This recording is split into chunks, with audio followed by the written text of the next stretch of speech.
I am not a mechanic.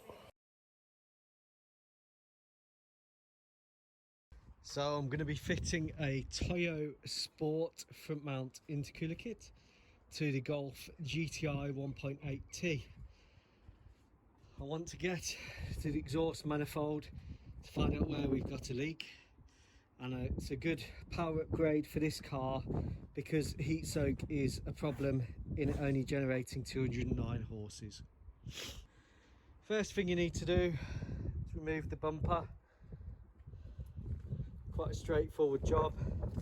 Once you've got the bumper off, loosen the offside front headlight because you're going to need to get to the top clip for the sensor that's on the side mount intercooler. And then the next job is taking off all the intercooler pipes. Now if you really wanted, you could take out the coolant bottle. I haven't needed to. The screws that you need for the side intercooler are there.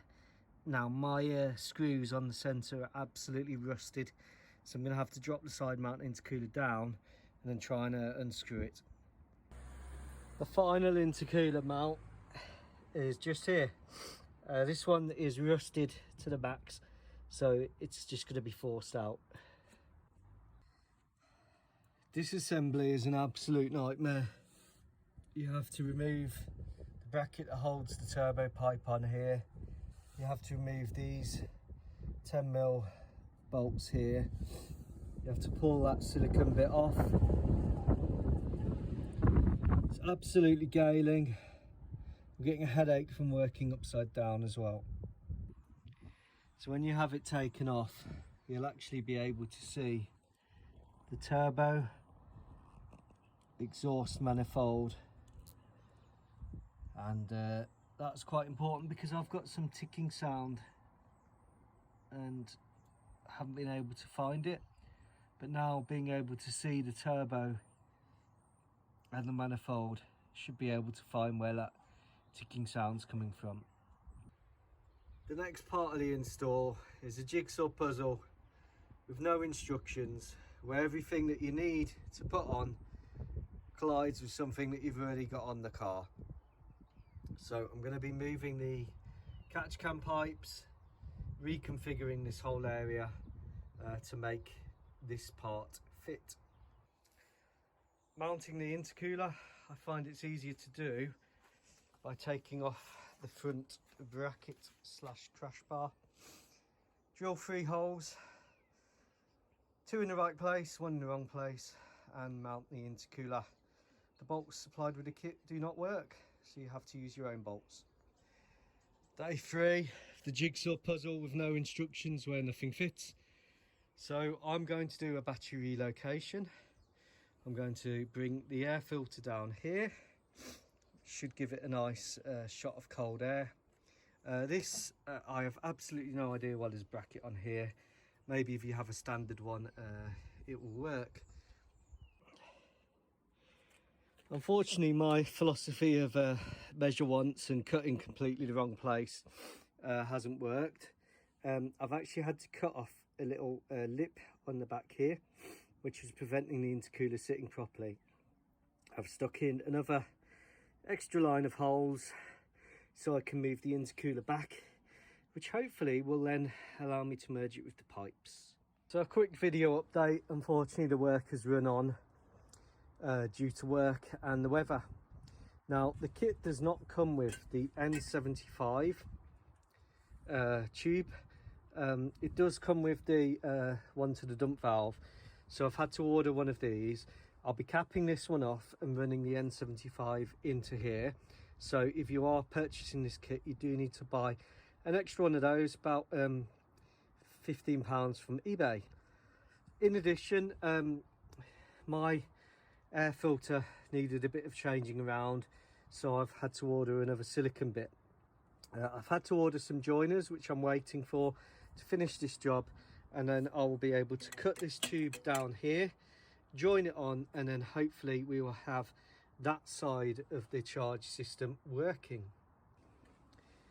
Now underneath, and I realised my mistake, the intercooler is meant to sit about an inch to an inch and a half further back. It's not meant to be mounted onto this crash bar. What that means is that my pipes didn't fit. Now, I could have made some brackets and moved it back. However, I've proceeded with it as it is, so I've had to order some more joiners, which I'm waiting for to join these pipes together. Same thing you can see on this side. I've got to remount the horns, move those out of the way, but as you can see, the intercooler is on my install far too far forwards. That means that the bumper has had to be significantly cut down. It's got the MOT in 2 weeks. I'm hoping that because these are curved and not sharp, that they won't present a danger to other road users or pedestrians, but it will be in the hands of the MOT tester. So if you are fitting this kit, it needs to be fitted almost flush to the air conditioning radiator. This, I've had to cut the bumper down quite severely, and again it will be down to the MOT tester whether he is happy, or they are happy with these pipes protruding through the bumper. All that's left to do up the top when I receive the next joiner is to join it down here, put this pipe on, this bracket, I don't know where that goes, so that's coming off, and then put all the dump valves back together. Now this dump valve is an RKX dump valve, so before everyone tells me that this dump valve is on the wrong way, this is how the RKX one fits, and the instructions are onto the internet. So the RKX dump valve has the larger piece going into atmosphere, which is the tip, then has the smaller piece going to the charge pipe, boost. So before you get on the comments and say it's on wrong, if you look at the RKX website, you will find this is correctly fitted. So I'm now adding the pieces back together. I've capped this and sealed it, but it's still pretty weak, so I'll need to address that. Had to reuse the original connector pipe here. I will order another one, but I'm out of stock of the pipes that are the right size. And there we go, just got the catch can to put back in, the air filters in. I will be able to reuse the battery space, which is good. It is all done and working. The problem I've got is this bit of pipe that they put on here for the dump valve, which I don't need because I've brought a new one with an N75 and the dump valve pipe. This is literally blowing everything I put on to cap it off. It's a strange size, it doesn't actually fit this size. I don't know why they put it in the kit, so I'm trying to find a solution to that. In terms of the bumper, I've had to chop quite a bit of the bumper back. Doesn't look too terrible, but we shall see.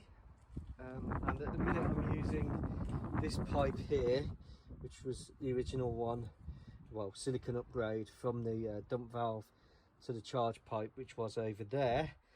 I'm using that temporarily. Right, the temporary solution to the problem has been to get out the hammer and whack a Toyota bolt, which has got the right diameter, put some gasket sealant around it and smack that into the pipe. I'm also having some problems with these little ends of attachments here, which are actually starting to attack the new intercooler pipe. There we are.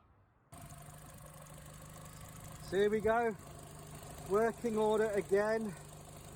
This thought it was having the last loft, but I hit it with an hammer. I put a Toyota bolt in there, and that has sealed it nicely with that gasket sealant.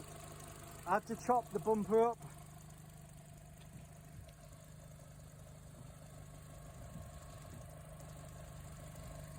But there we go, the jigsaw puzzle is over.